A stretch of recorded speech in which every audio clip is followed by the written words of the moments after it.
Puducherry taekwondo விளையாட்டு சங்கத்தின் சார்பில் நடைபெற்ற மாநில அளவிலான தேக்வாண்டோ போட்டியை வேளாண் துறை அமைச்சர் ஜெயக்குமார் துவக்கி வைத்தார். புதுவை ராஜீவ்காந்தி உள் விளையாட்டு அரங்கத்தில் புதுவை தேக்வாண்டோ விளையாட்டு சங்கத்தின் சார்பில் மாநில அளவிலான தேக்வாண்டோ போட்டியின் துவக்க விழா நடைபெற்றது. சங்கத்தின் தலைவர் செல்வமுத்து தலைமையில் நடைபெற்ற விழாவில் செயலாளர் மாஸ்டர் சிட்டி பாபு, பொருளாளர் ஆனந்த், முத்து கேசவலு ஆகியோர் முன்னிலை வகித்தனர். இவ்விழாவில் சிறப்பு விருந்தினராக வேளாண் துறை அமைச்சர் ஜெயக்குமார் கலந்து கொண்டு வீரர்களை வாழ்த்தி போட்டியை துவக்கி வைத்தார்.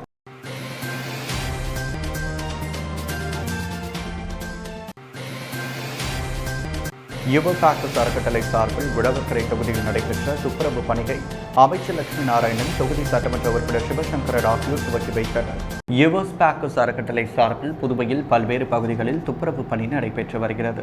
வீராம்பட்டினம் கடற்கரை, பாண்டி மெரினா கடற்கரையை தொடர்ந்து உழவர்கரை தொகுதிக்குட்பட்ட ஜவஹர் நகர், பூமியான்பேட் பகுதியில் உள்ள கழிவுநீர் தொட்டியை சுத்தம் செய்யும் பணி நடைபெற்றது.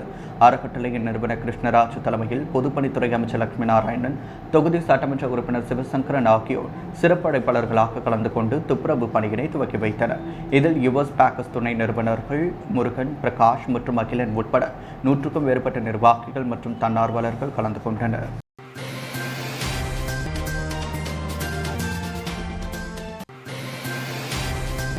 செய்திகள் தொடர்கின்றது.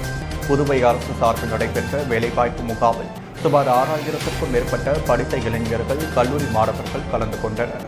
புதுவை அரசு தொழிலாளர் துறை வேலைவாய்ப்பகம் சார்பில் கிறிஸ் பொறியியல் மற்றும் தொழில்நுட்ப கல்லூரியில் வேலைவாய்ப்பு முகாம் நடத்தப்பட்டது. இதில் 65க்கும் மேற்பட்ட தனியார் நிறுவனங்கள் கலந்து கொண்டன. சுமார் 4000க்கும் மேற்பட்ட காலி பணியிடங்களுக்கு இந்த வேலைவாய்ப்பு முகாம் நடைபெற்றது. இதில் தேர்ந்தெடுக்கப்பட்ட நபர்களுக்கு பணி நியமன ஆணை வேலைவாய்ப்பு முகாமில் வழங்கப்பட உள்ளது. வேலைவாய்ப்பு முகாமில் தொழிலாளர் துறை அரசு செயலர் சுந்தரேசன், தொழிலாளர் துறை ஆணையர் மோகன்குமார், கிறிஸ் பொறியியல் முதல்வர் சிவகுமார், வேலைவாய்ப்பு அதிகாரி மேரி ஜோஸ்பின் சித்ரா, மாற்றுத்திறனாளிகளுக்கான வேலைவாய்ப்பு அதிகாரி கோட்டூர் சாமி உள்ளிட்ட அலுவலக அதிகாரிகள் கலந்து கொண்டனர்.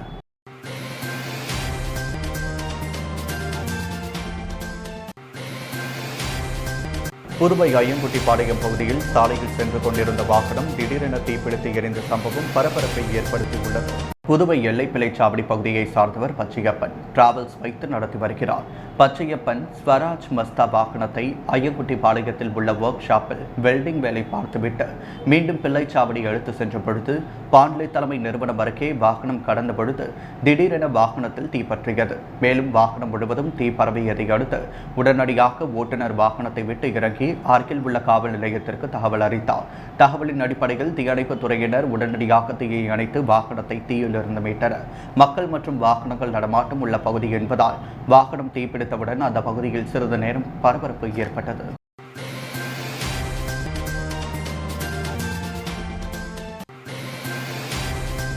புதுவை உருளையன்பேட்டை தொகுதிக்குட்பட்ட பகுதிகளில் பொதுப்பணித்துறை மூலம் செயல்படுத்த வேண்டிய பணிகள் குறித்து ஆலோசனை கூட்டம் நடைபெற்றது. இந்த கூட்டத்தில் பொதுப்பணித்துறை, பொது சுகாதார பிரிவு, நீர்ப்பாசன கோட்ட பிரிவு, கட்டிடங்கள் மற்றும் சாலைகள் மத்திய பிரிவு போன்ற துறை அதிகாரிகளுடன் ஆலோசனை கூட்டம் உருளையன்பேட்டை தொகுதி சட்டமன்ற உறுப்பினர் நேரு தலைமையில் நடைபெற்றது. இதில் தொகுதியில் மேற்கொள்ளப்பட வேண்டிய வாய்க்கால் பராமரிப்பு பணி, புதிய வாய்க்கால்கள் கட்டும் பணி, சாலைகள் சீரமைப்பு பணி, புதிய சாலைகள் அமைக்கும் பணி, புதிய தண்ணீர் குழாய்கள் அமைக்கும் பணி, பாதாள சாக்கடை கழிவுநீர் வாய்க்காலில் அடிக்கடி ஏற்படும் அடைப்புகள் நிரந்தரமாக சரி செய்வதற்கான திட்டங்களை பற்றியும் விரிவாக ஆலோசிக்கப்பட்டது.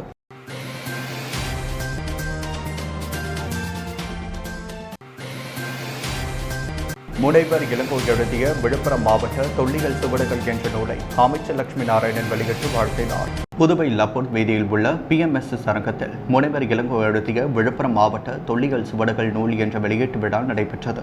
முனைவர் இளங்கோ தலைமையில் நடைபெற்ற விழாவில் பொதுப்பணித்துறை அமைச்சர் லட்சுமி நாராயணன், மாவட்ட ஆட்சியர் வல்லவன் ஆகியோர் சிறப்பு விருந்தினர்களாக கலந்து கொண்டு நூலை வெளியிட்டு வாழ்த்துரை வழங்கினர். இவ்விழாவில் சமூக ஆர்வலர் சுகுமாரன், பொறிஞர் ராதே, ராசராசன், சுகன்யா, புதுவை தமிழறிஞன் உட்பட தமிழ் அறிஞர்கள், கலைஞர்கள் மற்றும் சமூக ஆர்வலர்கள் திரளாக கலந்து கொண்டு சிறப்பித்தனர்.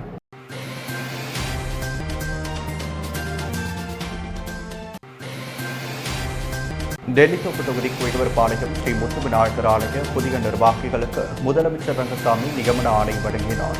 புதுவை காமராஜர் நகர் தொகுதி சட்டமன்ற உறுப்பினர் ஜான்குமார் மற்றும் நெல்லித்தோப்பு தொகுதி சட்டமன்ற உறுப்பினர் லிவ்யன் ரிச்சர்ட் ஆகியோர் பரிந்துரைப்படி நெல்லித்தோப்பு தொகுதி குயவரபாளையம் அருள்மிகு ஸ்ரீ முத்து விநாயகர் ஸ்ரீ முத்துக்குமார சுவாமி தேவஸ்தான அறங்காவலர் வாரிய புதிய நிர்வாகிகளிடம் ஆணையை முதலமைச்சர் ரங்கசாமி வழங்கினார்.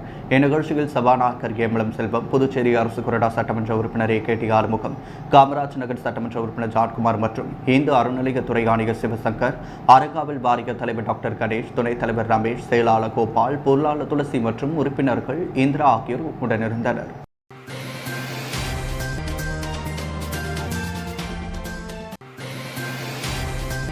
பாரதிய ஜனதா கட்சியின் பிரிவுகளின் பொறுப்பாளராக உழவர்கரை சரவணன் நியமிக்கப்பட்டுள்ளார். புதுவை மாநில பாரதிய ஜனதா கட்சியின் பிரிவுகளின் பொறுப்பாளராக உழவர்கரை சரவணன் நியமிக்கப்பட்டுள்ளார்.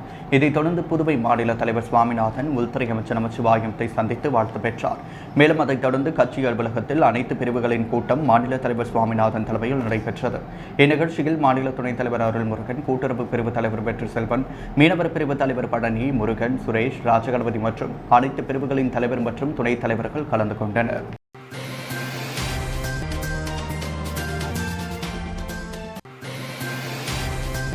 புதுவையில் சர்வீஸ் சென்டரில் நிறுத்தி வைக்கப்பட்டிருந்த 1.5 லட்சம் மதிப்பிலான இருசக்கர வாகனத்தை திருடி சென்ற மர்மநபர்களை CCTV கேமராவில் பதிவான காட்சிகளை கொண்டு போலீசார் தேடி வருகின்றனர். புதுச்சேரி மகாத்மா காந்தி சாலை முத்தியால்பேட்டை பகுதியில் உள்ளது யமஹா ஷோரூம். அதற்கு பின்புறம் உள்ளது சர்வீஸ் சென்டர். இங்கு நேற்று வாடிக்கையாளர் ஒருவர் தனது யமஹா R15 இருசக்கர வாகனத்தை சர்வீஸ்க்கு பெற்றுள்ளார். இந்த நிலையில் ஷோரூம் ஊழியர்கள் வாகனத்தை சர்வீஸ் செய்து கடையின் வாசலில் சாவியுடன் நிறுத்தி வைத்துவிட்டு உள்ளே மதிய உணவு அருந்திய பின் வெளியே வந்து பார்த்தபொழுது R15 பைக் மாயமாகி இருப்பதை கண்டு அதிர்ச்சி அடைந்த அவர்கள் இதுகுறித்து மேலாளர் செல்வநாதனிடம் புகார் கூறியுள்ளனர்.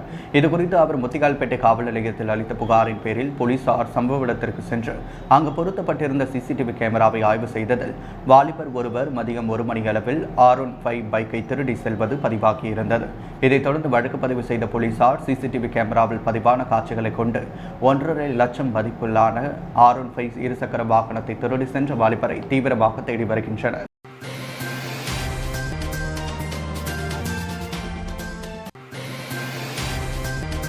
ஏனாமில் உள்ள பெவ்சமேத வெங்கடேஸ்வர் சுவாமி திருமஞ்சன விழாவை முந்தைய கமிட்டியின் கீழ் நடத்த வலியுறுத்தி மண்டல நிர்வாக அதிகாரி அமன் சர்மாவிடம் தேவஸ்தான கமிட்டி தலைவர்கள் கோரிக்கை மனு அளித்தனர். புதுவை மாநில ஏனாமில் உள்ள பூசமேத வெங்கடேஸ்வர சுவாமி திருமஞ்சன விழாவை முந்தைய கமிட்டியின் கீழ் நடத்த வேண்டும், சட்டவிரோத விளையாட்டுகளுக்கு அனுமதி வழங்கக்கூடாது உள்ளிட்ட கோரிக்கைகளை வலியுறுத்தி மண்டல நிர்வாகி அதிகாரி அமன் சர்மாவிடம் தேவஸ்தான கமிட்டி தலைவர் கபகண்டி உமாசங்கர் தலைமையில் கமிட்டி உறுப்பினர்கள், உள்ளூர் தலைவர்கள் மற்றும் பக்தர்கள் ஒன்றாக சேர்ந்து மனு அளித்து செயல்பாடு குறித்து ஆலோசிக்கப்பட்டது. போட்டோ அழைப்பில் தெளிவு இல்லாததால் அதிகாரிகள் முன்னிலையில் சுவாமி திருமஞ்சனம், ரத தீர்த்தம், சக்கர தேர் ஓட்டம் உள்ளிட்ட நிகழ்ச்சிகளில் நடத்த முடிவெடுக்கப்பட்டு உள்ளூர் தலைவர்கள், பொதுமக்கள், பக்தர்கள் சட்டவிரோத விளையாட்டுகளுக்கு அனுமதி வழங்கக்கூடாது என முடிவெடுக்கப்பட்டுள்ளது.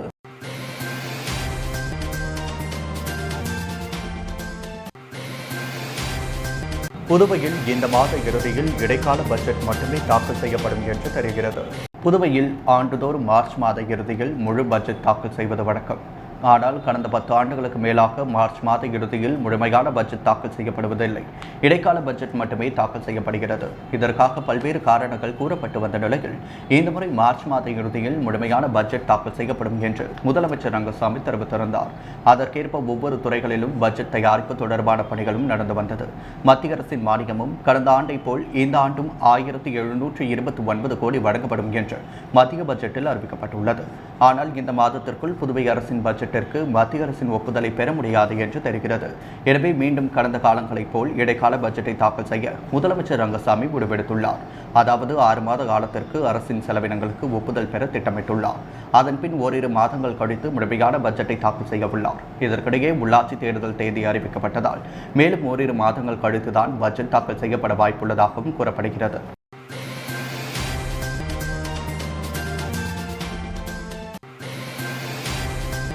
உலக செவித்திறன் தினத்தை முன்னிட்டு அரசு பொது மருத்துவமனை மருத்துவர்கள் சார்பில் விழிப்புணர்வு பேரணி நடைபெற்றது.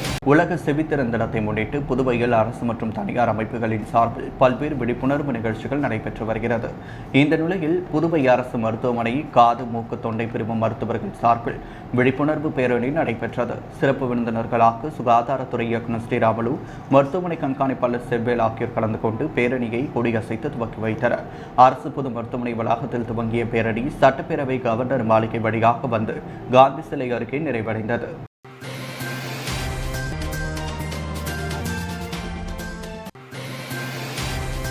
காங்கிரஸ் கட்சியின் துணைத் தலைவர் அனந்தராமன் பிறந்த நாளை முன்னிட்டு மணக்குள விநாயகர் ஆலயத்தில் சிறப்பு பூஜை மற்றும் தங்கத்தேர் எடுக்கப்பட்டது.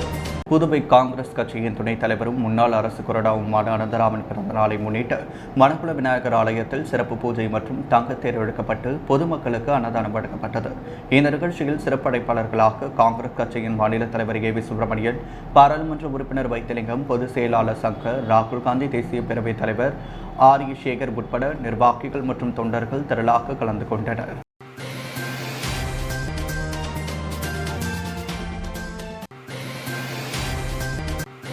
படிப்பது, சாதனை செய்வது, வளர்ச்சி அடைவதுதான் உரிமையை தவிர என் இஷ்டத்துக்கு உடை உடுத்துவேன் என்பது பெண் உரிமை இல்லை என புதுவை கவர்னர் தமிழிசை சவுந்தரராஜன் தெரிவித்துள்ளார்.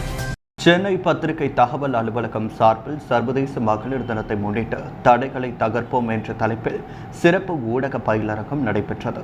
பல்வேறு கல்லூரிகளைச் சேர்ந்த மாணவர்கள் பங்கு பெற்றனர்.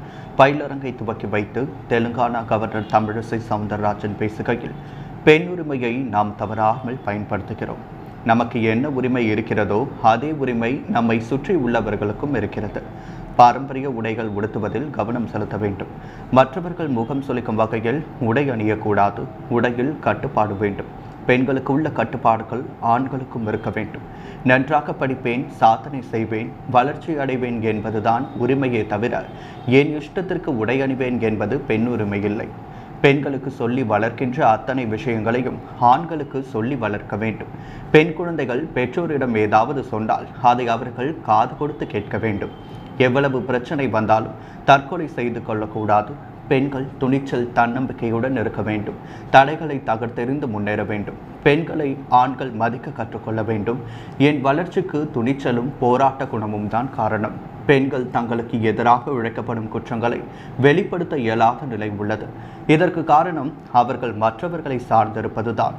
எனவே பெண்கள் பொருளாதாரத்தில் அதிகாரம் பெறுவது மிகவும் முக்கியம் எனவும் தெரிவித்துள்ளார்.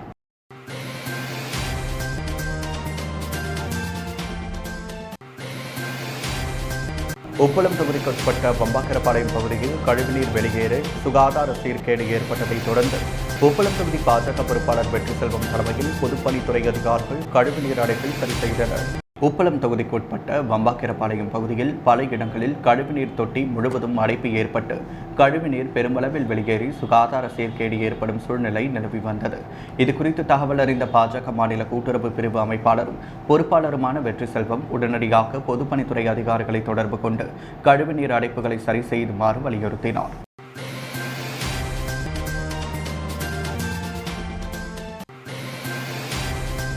இம்மாதம் 28, 29 தேதிகளில் வர்த்தக தொழிற்சங்கங்களால் அறிவிக்கப்பட்ட வேலைநிறுத்த போராட்டத்தில் அனைத்து வங்கி ஊழியர் சங்கங்களும் ஆதரவளிப்பதாக பேங்க் ஆஃப் இந்தியா வங்கி ஊழியர்கள் கூட்டத்தில் முடிவெடுத்து அறிவிக்கப்பட்டுள்ளது.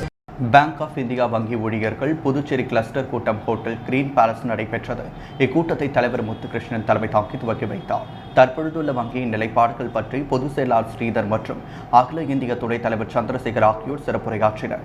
மேலும் இதில் துணைத் தலைவர் விஜயகுமார், இணைய பொதுச் செயலாளர் சாம்சன் விஜயகுமார், பொருளாளர் சதீஷ்குமார் ஆகியோர் வங்கி ஊழியர் சங்கங்களின் நிலைப்பாடுகள் மற்றும் எடுக்கப்பட வேண்டிய நடவடிக்கைகள் குறித்து சிறப்புரையாற்றினார். இந்நிகழ்ச்சிக்கான ஏற்பாடுகளை துணை பொதுச் செயலாளர் அன்பரசு, செயற்குழு உறுப்பினர்கள் உட்பட நிர்வாகிகள் செய்திருந்தனர். இக்கூட்டத்தில் புதுச்சேரி, கடலூர், நாகப்பட்டினம், விழுப்புரம் மாவட்டத்தைச் சேர்ந்த ஊழியர்கள் திரளாக கலந்து கொண்டனர். கூட்டம் குறித்து பொதுச் செயலாளர் ஸ்ரீதர் கூறுகையில், வருகின்ற மார்ச் 28, 29 தேதிகளில் மத்திய தொழிற்சங்கங்கள் அறிவிக்கப்பட்ட வேலைநிறுத்த போராட்டத்திற்கு அனைத்து வங்கி ஊழியர்கள் சங்கமும் ஆதரவு தெரிவித்து வேலைநிறுத்த போராட்டத்தில் ஈடுபட போவதாகவும் பேங்க் ஆஃப் இந்தியா ஊழியர்கள் சங்கமும் முழு ஆதரவு தருவதாகவும் தெரிவித்தார். மேலும் அவர் கூறுகையில், மத்திய அரசு தொடர்ந்து அனைத்து அரசு நிறுவனங்களை தனியார் மயமாக்க கொள்கையை கடைபிடித்து வருகிறது. இதனை மத்திய அரசு கைவிட வேண்டும் என கேட்டுக்கொண்டார்.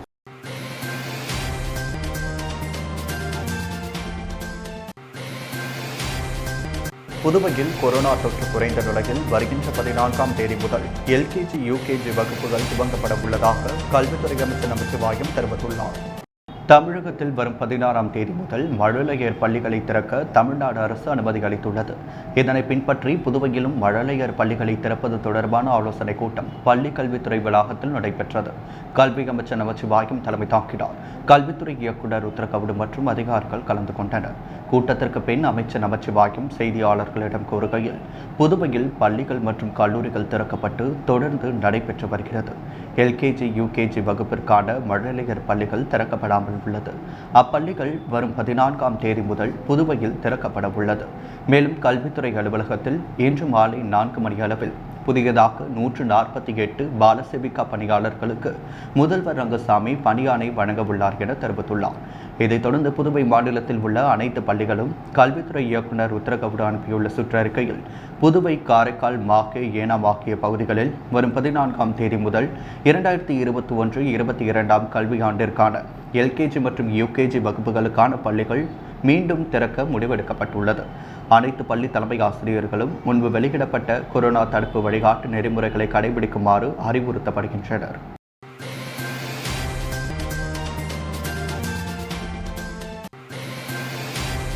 Puduvai Integra software service private limited சார்பில் நடைபெற்ற சர்வதேச மகளிர் தின விழாவில் சிறப்பாக பணிபுரிந்த மகளிர்களுக்கு விருது வழங்கி கௌரவிக்கப்பட்டது.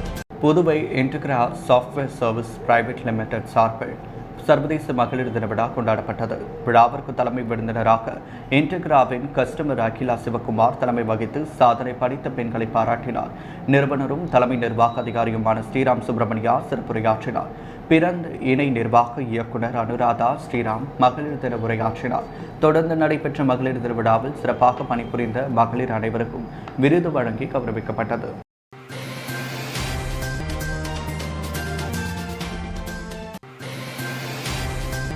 புதுவையில் நடைபெற்ற தேசிய மக்கள் நீதிமன்றத்தில் 17 நீதிமன்ற அமர்வுகளில் நிலுவையில் உள்ள மற்றும் நேரடி வழக்குகள் என 3553 வழக்குகள் விசாரணைக்கு எடுத்துக் கொள்ளப்பட்டது. புதுவையில் உச்சநீதிமன்ற உத்தரவுப்படி தேசிய மக்கள் நீதிமன்றம் புதுச்சேரி, காரைக்கால், மாஹே மற்றும் ஏனாம் என 4 பிராந்தியங்களிலும் நடைபெற்றது. புதுவையில் நடைபெற்ற தேசிய மக்கள் நீதிமன்றத்தின் துவக்க விழா புதுச்சேரி ஒருங்கிணைந்த நீதிமன்ற வளாகத்தில் நடைபெற்றது.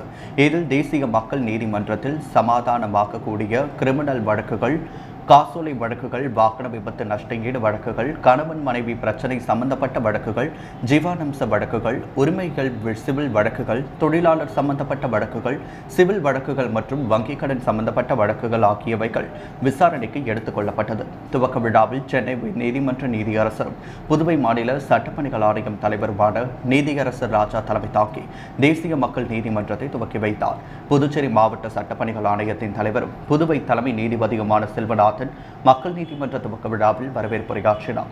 இதில் சட்டத்துறை செயலர் கார்த்திகேயன், வழக்கறிஞர் சங்க தலைவர் குமரன், சட்டப்பணிகள் ஆணையம் உறுப்பினர் சோபனாதேவி உள்ளிட்டோர் கலந்து கொண்டனர்.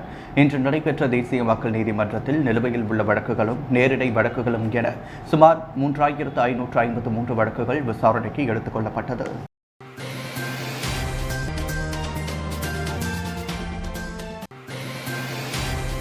புதுவை அண்ணா சாலையில் உள்ள பிரபல ஜவுளி கடையில் 17,000 திருடி சென்ற மர்ம நபர்களை போலீசார் வலைவீசி தேடி வருகின்றனர். புதுவை அண்ணா சாலையில் தனியார் ஜவுளி கடை உள்ளது.